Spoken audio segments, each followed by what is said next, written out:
You're listening to The World at 8 with Lynn Mozart.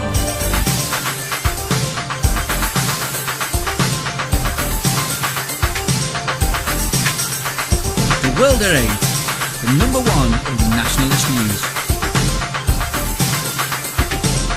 Highlights of the news today, Friday, the 8th of February. Britain will leave 3,000 military vehicles worth £2 billion behind. Britain's now the migrant magnet of Europe. Free fruit and vegetables, even the rich are queuing up in Greece. 30,000 circumcised women in the Netherlands. Nick Griffin, MEP from the belly of the beast. Syrian and Coptic Christians fleeing to Moscow. Timbuktu, the women are singled out for persecution. Thought for the day, puppets on a string. And finally, Fabio, he wasn't.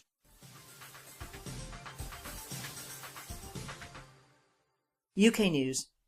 When we pull out of Afghanistan, Britain will leave 3,000 military vehicles worth £2 billion behind on the front line.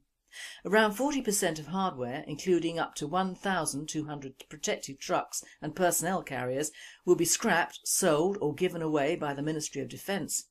Military chiefs are preparing to bring home 6,500 containers of kit from the front line.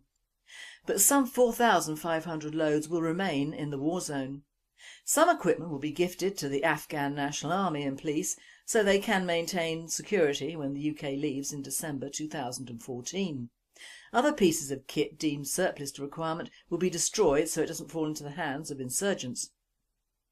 But the planning assumptions revealed by the MOD have fuelled concern that sensitive equipment could inadvertently fall into the Taliban's clutches. Britain is now the migrant magnet of Europe. 600,000 come here in 1 year, twice as many as go to France, EU officials revealed yesterday. The highest total recorded, 590,950, came to live here in 2010, their figures showed. This intake was more than twice the 251,159 migrants who opted to go to France. It means that this country has overtaken Spain and Germany, where levels fell sharply, as the top target for immigrants seeking jobs and a new home. The rise in numbers coming here marks a historic immigration landmark and comes as a new wave of incomers from Romania and Bulgaria is expected in 2014. CNN reports Muslim Sharia patrols now spreading from Britain to Denmark and Belgium and Spain. And they wonder why there is a white flight away from cities all over Europe with large Muslim populations. In Spain, the Sharia patrols are not only harassing and intimidating non-Muslims, they are also poisoning dogs belonging to non-Muslims. The CNN reporter keeps emphasising how it's only a tiny minority responsible for this abhorrent behaviour. It's only a tiny minority who are terrorists too, but what is a tiny minority of 1.5 billion? Just 1% is 15 million, not so tiny when you're dealing with Muslim numbers. Man offers to marry teen sex slave. Norwich Crown Court heard that Hamza Ali, who is accused of being part of a gang which allegedly held a girl as a sex slave, offered to marry the 13-year-old and have a baby with her. The astonishing claim, because he, Ali, was desperate to have sex with a teenager, was made by a co-defendant, Aleemuddin, during a police interview which was conducted after he, Ali, 38, Mohammed Sheikh, 31 and Abdul Hamid, 46, were arrested following the discovery of a girl at Sheikh's home in Chevalier Street last July. The men all deny offences including trafficking and rape. Uddin told police he believed the teenager was aged 17 but was shocked when he found out she was actually 13. The defendants all deny conspiracy to traffic within the UK for sexual exploitation between July the 1st and 13th last year. Dawn raids carried out in people smuggling investigation. 9 people have been arrested in London in connection with a crackdown on people smuggling gangs in Britain. UK border agency officers carried out dawn raids on addresses in the capital following a joint investigation with agencies in France and Belgium. Those detained are suspected of being part of an alleged criminal network believed to assist illegal immigrants in their attempts to reach the UK by smuggling them in the back of lorries. Those arrested have not been named.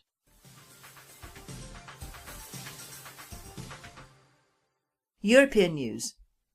30,000 circumcised women in the Netherlands. The Hague. An estimated 30,000 women are living in the Netherlands who have suffered genital mutilation by circumcision, according to research by the Faras Knowledge Centre for Migrants, Refugees and Health, commissioned by the Health Ministry. Most of the girls in the high-risk group come from Somalia and Egypt. They are often circumcised in their home country before their arrival in the Netherlands. At the same time, every year an estimated 40 to 50 girls living in the Netherlands are genitally mutilated, mostly during a visit to their country of origin with their parents. Female genital mutilation is a criminal offence in the Netherlands. If it's carried out on underage girls, it comes under child abuse. The number of circumcised women could be even higher without the present policy of combating circumcision, researchers believe. They advise that this policy should be continued. The criminal law approach to circumcision of girls will be extended, said Health State Secretary Martin van Ryn in a reaction. Following a legislative amendment, it will be possible to prosecute for carrying out circumcision of girls abroad in our country. Greek scrabble for food handouts in streets. From Athens. When a group of farmers handed out free fruit and vegetables in front of the Ministry of Agriculture in Athens Wednesday, they couldn't have predicted the ensuing chaos. In just 2 hours, hordes of hungry Greeks scrabbled to get their share of 50 tons of handouts, which led to skirmishes in the streets and comparisons with Nazi-occupied Greece in the Second World War. Families and the unemployed queued up to catch rations given out from vans. "Look," an old man gestured on local TV, "they're pulling supplies out of the trucks. It's like wartime." "My pension is worth €600, said another elderly woman, "and me and my 3 unemployed kids have to live on that." A former electrician said, "I've been out of work for 3 years. I've done everything possible to find a job. A bag of tomatoes and some broccoli will last me and my wife a week." Aside from those Greeks who are open about their newfound poverty, a separate social group called the Kriptotoki is emerging. The Kriptotoki are too embarrassed to even admit to friends that they are poverty-struck, and rather than heading for soup kitchens, they forage for food in dumpsters in the dead of night. In evidence of the fact that the crisis is hitting everyone hard, Georgios Apostolopoulos, former chief of the Athens homeless body, said that well-known artists and even women from rich areas of the city come to get food handouts too. Some pretend that they're collecting food to give to the poor, he said, but a silent form of solidarity is taking shape. Those who can afford it hang baskets of food on their bins for the poor. Europe's future leaders join gang rape club. 45 students of the Bordeaux prestigious Sciences Po Institute joined Osez les Masculines, Dare to Choose Masculism, a brazenly sexist club, and 8 now face a disciplinary committee today after the club's Facebook vote favouring gang rape. Sciences Po alumni include disgraced former IMF Dominique Strauss-Kahn, include all recent French presidents.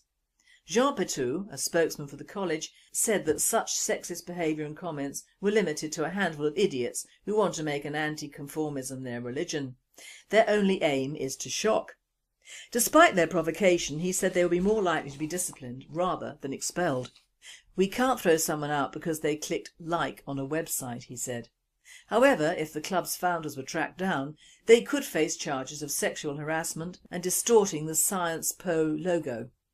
A World Date reporter states, "Sounds like, abhorrent though this is, they're taking a leaf out of the Koran. It happens every day of every week when Muslim gangs rape our young girls in the UK and no one really cares."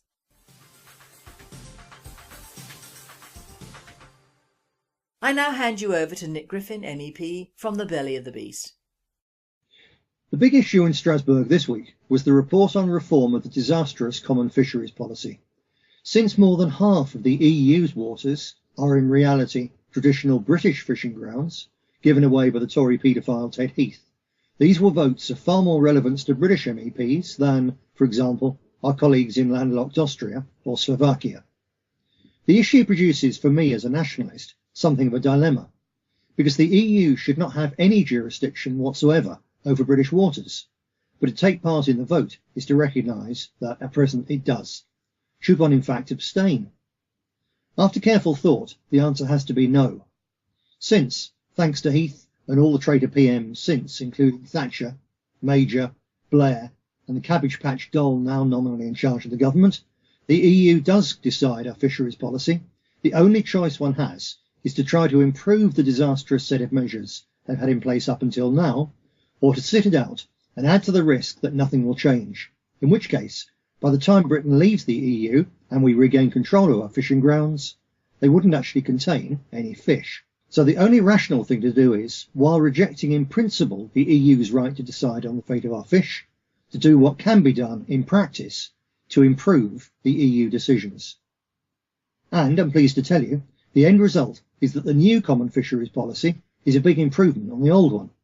Although, to be blunt, the only thing that could have been worse would have been filling the North Sea with paraquat. Issues such as the discard system, under which 1 million tonnes of dead fish have up until now been thrown back into the North Sea alone every year, are now going to be addressed. UKIP voted with typical irresponsibility and what seemed to be a total disregard for environmental considerations and fish. I sometimes wonder if they decide on some of their votes on amendments simply by tossing a coin, or perhaps, like Lenin, they believe that worse is better. What would their voters think if the BBC hit Nigel with that one? Not that they will, of course, because the Farage is a protected species, with a 365-day-a-year close season for BBC journalists. They can feed him ground bait, but they're not allowed to hook him, let alone start clubbing him round the head with a priest, as they do so regularly try with me. UKIP even abstained on a terrible socialist amendment to give the European Commission powers to impose rules and regulations on Britain's millions of anglers. Naturally, I voted against it, and fortunately, so did a majority of MEPs, so it won't come to pass this time around. But no thanks to Mr Farage. To be fair, it was a different story on the tobacco report. This small proposal contains one of the most dangerous and outrageous proposals to have come past us in the whole parliamentary term. Carefully phrased in the blandest possible Euro speak, this is a cunning plan to deal with the lack of household savings in some parts of the Union, Eastern and Southern Europe in particular. The problem, you see, is that this lack of savings makes it very hard to fund investment in pursuit of recovery in those basket case states. Other countries, hi mum, that's us, on the other hand, have a much higher average household savings rate. I guess you can already see where this one's going. Yes, right in one. Philip de Backer, a Lib Dem from Belgium, thinks it's a wizard wheeze to design a mechanism whereby various incentives can be used to transfer the private savings of British households to pour down the financial plug hole of countries whose economies are being literally destroyed by their membership of the euro. A wonderfully flexible word, incentives. It can cover all manners of carrots, but also sticks.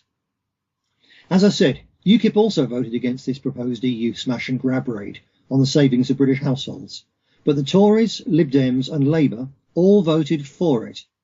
Perhaps with Labour it's not surprising, for their traditional voter base is now so crushed by various globalist policies that they have no savings to be stolen in any case.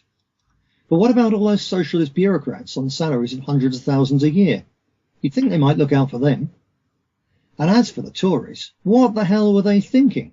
Were they thinking at all? Are they actually capable of rational thought?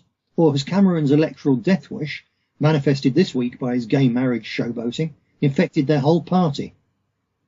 I don't know, but I make one prediction. The tobacco proposals will trundle on unnoticed until one day in a few months we see a screaming front page in the Express or Mail. Eurocrats plot raid on our savings, exclusive. The first bit will be true, but the exclusive claim will be just another lie, because you heard it here first. Talking of the media, I've had a busy week on that front too.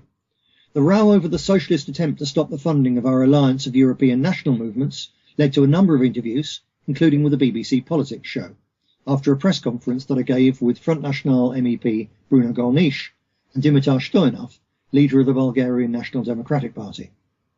At the press conference, I challenged the BBC to go beyond their usual anti-BNP smears and instead alert the British public to the fact that the €30 million a year pot for funding European-level parties is only the first stage of a plan to impose on electors pan-EU party lists, whereby we're forced to vote for a steadily increasing number of MEPs put forward not by our traditional national parties, but on pan-European lists, over which the members and activists of national parties do not have even the faintest possibility of influence. The scheme will be another nail in the coffin of representative democracy in Britain. Will the BBC accept my challenge and tell people? If they do, I'll find a hat and eat it. I also did interviews, much fairer than the British norm, on both Irish radio and with a big press agency in Bulgaria. The latter, I think, expected me to parrot Nigel Farage's rather insulting views of their country. I took a different tack, pointing out that for Bulgaria to lose so many highly skilled and capable workers will not merely be bad for their British counterparts, whose wages will be undercut by privatised health service providers exploiting the newcomers. It will also be a disaster for Bulgaria, a country where gypsies and Muslims are already outbreeding the majority European population, and which really can't afford to lose its brightest and its best to Britain. The power of my Twitter feed was again shown this week when I told my followers about an email sent out by my fellow North West MEP, the Tory Right Honourable Robert Atkin. He was peeved to have found that the withdrawal of Air France from Strasbourg from the 1st of April means that it's no longer possible to get from Manchester to the monthly plenary sessions on the Franco-German border with flights of what he called civilised times. As a result, he said, he would not be coming to any more votes from April onwards. Within minutes of my tweeting about this arrogant petulance and suggesting he drive to work like me and most of our voters, I had calls and emails from several journalists wanting copies of his email and to know a bit more. These I duly provided, although I was later told that, when confronted with the evidence of his outburst, the Right Honourable Gentleman's office wriggled out of the PR blunder by claiming he was only joking and would still be coming to vote. Well, Robert, didn't look like a joke to me. Still, if you need a lift, just give me a shout and we can carpool. A lot of our voters have to do it, so get in touch and I'll explain to you how it works. Far more seriously, I was granted a whole 90 seconds this week to speak during a debate on sexual violence against women and children. I was able as a result to outline the tragic case of murdered grooming victim Charlene Downs and the grotesque farce by which her mum and grandma have both repeatedly been threatened with arrest for taking part in peaceful protests to draw attention to the failures by the police and courts to secure justice for Charlene. I also pointed out that, in discussing sexual violence against women in modern Europe, the cowardly political elite are still refusing to mention the giant green elephant in the living room, Islam and its contempt for women and hatred of unbelievers. The resulting exchanges with two outraged deniers of these facts are all online and are, though I say it myself, well worth your having a look at. And finally, I've saved the best bit of news till last. Despite the undemocratic left's campaign to deny our voters representation and support for their views, we received notification yesterday that the Alliance of European National Movements and our newly launched Identity and Traditions Foundation have been granted an increased share of the 2013 funding pot. So we'll be receiving a total of more than €604,000. Which means that I look forwards to meeting some of you at events later this year to promote the work of our Alliance and our educational foundation. And to watching the anguished wailings and gnashings of teeth from Nick Lowles, Jerry Gable and all the other grubby little Stalinists who tried and failed to shut us out so that their allies in the Labour and Tory parties could get an even bigger slice of the pie. As Monsieur Corniche would say, bon appétit. Thank you very much, Nick. As ever, very, very interesting.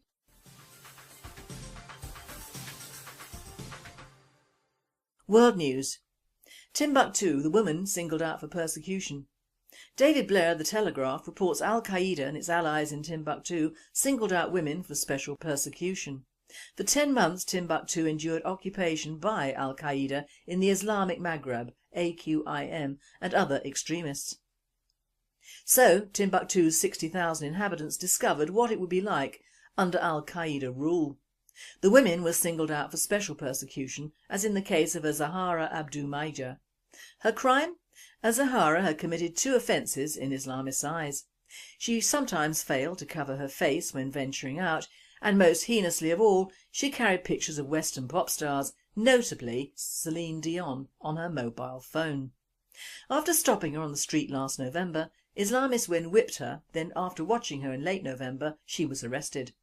On the 4th night of her arrest, 5 men with covered faces raped her after placing a gun to her head. The following morning they let her go, but the Islamists were not finished with Azahara's family. When the Islamist gunman fled the French assault 2 weeks ago, her half-brother Mustafa, 35, celebrated by shouting "Vive la France" on a street corner and a vengeful fighter shot him dead. Syrian and Coptic Christians are fleeing to Moscow. Refugees from Syria and Egypt are flowing into Moscow to escape the wars and persecution in their home countries. Svetlana Ganashukina, president of the Civic Assistance Committee, has complained that resources in Moscow are beyond breaking point and unable to deal with the flood of refugees. Just last week a family of 10 Coptic Christians, including a child a few months old, presented themselves at the committee's office. The family were fleeing religious persecution from Islamist groups in Marsa Mutra near the Libyan border. Their problems started when the principal of the local school told them that Christians were no longer welcome in the city. Many activists from the Muslim Brotherhood came to their hometown, putting pressure on the Christians to convert. The family were threatened with death if they did not convert to Islam. The family then sought sanctuary with a local priest, but as the church had been burnt once, the priest didn't want to expose it to a further attack. The Coptic Christians, unlike the Syrians, who have a large support network, have it much worse in Moscow because theirs is a small community. A World 8 writer says, "It is strange that Christians are fleeing to the former communist bastion rather than seeking relief in the democracies of Europe. Could it be that we in Europe are no longer considered a safe haven for those of the Christian faith?" Saudi Arabia's treatment of foreign workers under fire after beheading a Sri Lankan maid. The execution of 24-year-old Rizana Nafiq has cast a spotlight on the plight of dozens of migrant workers on death row in Saudi Arabia. More than 45 foreign maids are facing execution on death row in Saudi amid growing international outrage at the treatment of migrant workers. The startling figure emerged after Saudi Arabia beheaded a 24-year-old Sri Lankan domestic worker, in the face of appeals for clemency from around the world. In 2012, Saudi Arabia executed at least 69 people, say Human Rights Watch. The previous year it executed at least 79, including 5 women, says Amnesty International.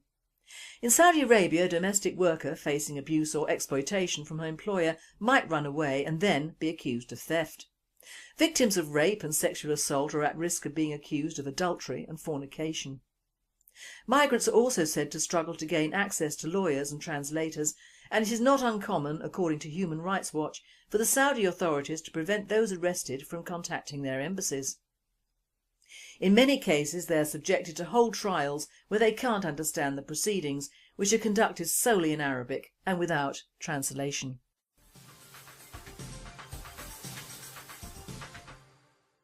Thought for the day: puppets on a string. It is good news about the Alliance of European National Movements and our newly launched Identity and Traditions Foundation and the input of more lolly. It's about time that people appreciated the nationalist movement in Europe, even if it is not appreciated in the UK so much. Why? Because not only have our youth for 3 generations been at the mercy of the New World Order of the Frankfurt School of Indoctrination in their educational systems and universities, but also that great machine of propagandist Marxist, the television. Many of our good nationalists have wavered in the past because of family and the lack of support from that source. Today I'm having a small thought on the possible results of that lack which is holding the main nationalist party, the British National Party, back. We can blame the media, the authorities, education, in fact virtually everything that makes our world in the UK what it is, a magnet for people who want to live like us, supposedly in a free society. But it is the electorate, the sheeples, the ordinary man in the street, who, as we are a party, trying to help. Now, speaking on a personal level, I know what it's like to have no support from one's progeny. In fact, no support should read absolute antipathy, which, coupled with the ignorance of our party manifesto, breeds a dislike which we do not deserve as a people, members or supporters of the British National Party. You might have been a fairly good parent or a good worker in a firm, but the minute you adopt the nationalist stance, you are pilloried and made to suffer for your views. Even though many people have views much harsher than ours, they don't show their heads above the parapet. I'm not complaining, I'm a big girl and I can look after myself, but many of our people join the party to make life different for those they love in the future, and this point is completely ignored by our enemies, which are legion. We are the selfish ones, the bigoted ones and the racist ones. These slogans sit very happily on their tongues, but what are they, these people that seek to replace us with what? Hypocrites springs to mind, or even more so, village idiots.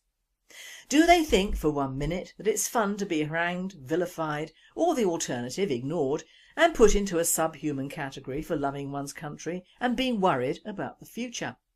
The old ethos about killing the messenger is working and living in the UK now amongst us and the powers that be. In fact, the first of the mould into the cheese were the splinter groups that formed almost overnight with various semi-nationalist names, but none with the apparently toxic connotation of BNP. Of course, the truth of the matter is, if you take the nationalist creed, take some words out, put it with liberal outspeaks, what do you get? You do not get a truly nationalist party, you get UKIP, who are in truth, although thought to be Middle England's nationalist dream, aren't. In no way is Farage and his band of very well paid henchmen remotely nationalist.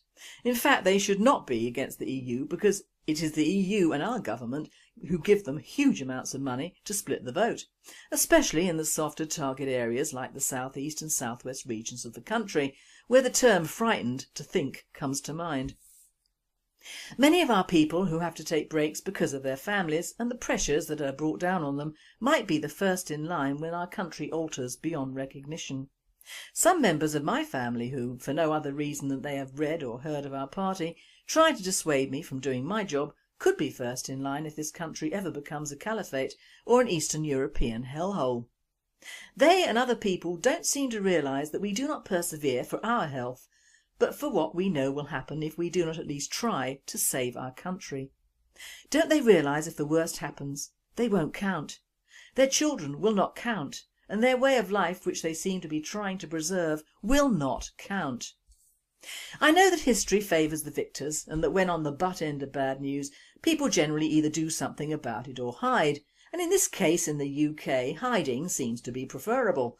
But do they wonder exactly what would happen if the economy collapsed, if China invaded, if Sharia law and the way of Islam was a permanent feature in the UK? Now, I'm not saying these things will all happen, but life does not stand still and everything moves, however slowly. And in the face of what is happening in this country now, this move is getting quicker, aided by ignorance and bigotry, and that isn't from the British National Party. My main point is that whilst the people we're trying to help turn on us, what do they think of as an alternative? Everything is political. You buy food, it's political. You live and work in a country, it's political. Everything is based on politics and how people in power think we should live. If you do not do politics, you do not do anything. A news item caught my eye today, and all school children should see it and all their parents, because this is the way we're heading. Bus passenger beaten for asking trio to stop pressing a bell. 3 young black men turned on and violently attacked a 39-year-old London bus passenger simply for asking them to stop pressing the bell. The traumatised 39-year-old, who was knocked out in the beating, described how the young men attacked him and tried to drag him off the bus to finish him off. Not one of the passengers on the bus came to his assistance. Now that is what worries me. No one came to his assistance. Why? Fear. And that is what we in this party are up against. Fear. And there are none so frightened as those people who ignore what is going on and think that by ignoring it, it will go away. It will not. An Englishman's home is his castle used to be the saying. I think it is now his prison, with his TV propaganda and his booze and the rest of the country, and often family and friends, shut out. He thinks he can revile those trying to help, he can resign his activism, become our enemy, have epiphanies all over the place, but when the time comes to stop straddling the fence of the middleman, how do you think he will react? In many countries the national character is such as they will react in a positive fashion, but with us? I'm not so sure. How much does it take to turn cowards into citizens who think about something other than the next TV programme or what they can shovel into their mouths or pour down their throats? I am of the opinion that for these people there is no hope. They wouldn't know a good thing if it stood up in front of them, because they've been so brainwashed in the Marxist ethos since the last war. They are truly the puppets on a string. So I say to our activists, keep on the fight, despite all the personal trouble it may bring, because the alternative, for your families and loved ones, doesn't bear thinking about. And finally, On a lighter note for the weekend, ladies, you will understand this one, and although I have never been to a ladies' night of half or fully naked guys, this is for you gals who have. When advertising this show at the Baltic Inn in Pontyyates near Llanelli in South Wales, Fabio, the popular heartthrob, was said to be made of pure muscle, and the posters showed off his Mediterranean looks and toned physique. As the lights went down, more than 150 women who had paid £10 a head whispered to each other and giggled as the anticipation mounted. However, Fabio had cancelled at the last minute and his replacement, scruffy novice Aleemuddin, strode out onto the stage. There ensued a deathly silence and the girls looked at each other in horror. He looked like he'd just come off the street, he looked dirty, he was unshaven and he didn't have a six-pack, said Deborah Jones the compere. He was diabolical, he was disgusting, he just didn't have anything, no music, no dance routine. In fact, he looked like he'd been hit in the face with a wok. He just wasn't the sort of person you wanted to see take their kit off. Rather than begin his routine, things deteriorated to such an extent 5 police cars were sent to break up the scuffle and Cardiff-based Leon was arrested on suspicion of assault. Viv Davis, who has owned Country Inn for 7 years, said the stand-in stripper was unlikely to get further bookings. This presenter says, in one way I feel sorry for him, as he was obviously not used to being confronted by a horde of ravening women, but he should not have been placed in that position, and neither, if I'd paid to see Fabio, would I. You've been listening to The World at 8. I am Lynn Mozar, and I and the team at World at 8 and Radio Britain wish you all a very happy and a very safe weekend. Romania and Bulgaria is expected in 2014. CNN reports Muslim Sharia patrols now spreading from Britain to Denmark and Belgium and Spain.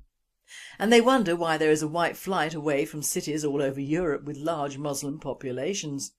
In Spain, the Sharia patrols are not only harassing and intimidating non-Muslims, they are also poisoning dogs belonging to non-Muslims. The CNN reporter keeps emphasising how it's only a tiny minority responsible for this abhorrent behaviour. It's only a tiny minority who are terrorists too, but what is a tiny minority of 1.5 billion? Just 1% is 15 million, not so tiny when you're dealing with Muslim numbers. Man offers to marry teen sex slave. Norwich Crown Court heard that Ham thought for the day, puppets on a string, and finally Fabio he wasn't.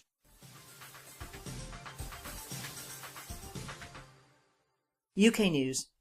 When we pull out of Afghanistan, Britain will leave 3,000 military vehicles worth £2 billion behind on the front line. Around 40% of hardware, including up to 1,200 protective trucks and personnel carriers, will be scrapped, sold or given away by the Ministry of Defence.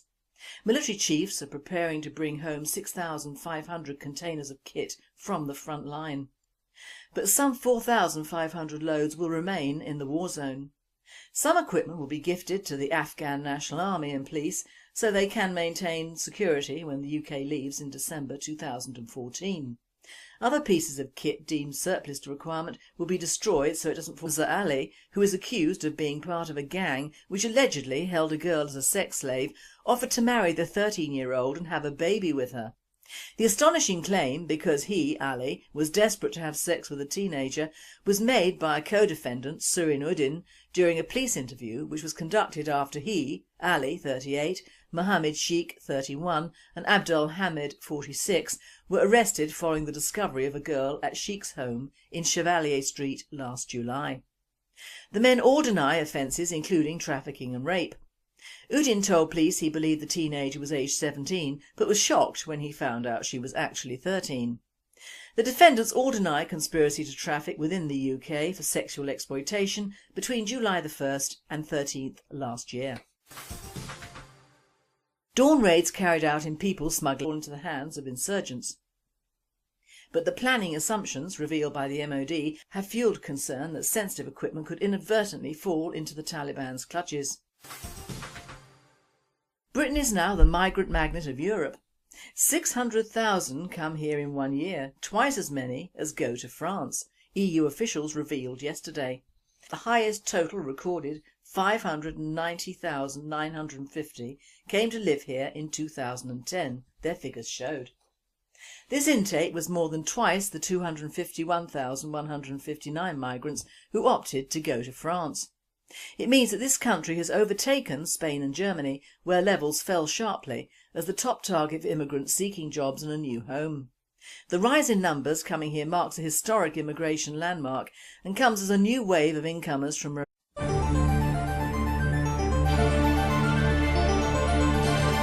You're listening to The World at 8 with Lynn Mozart.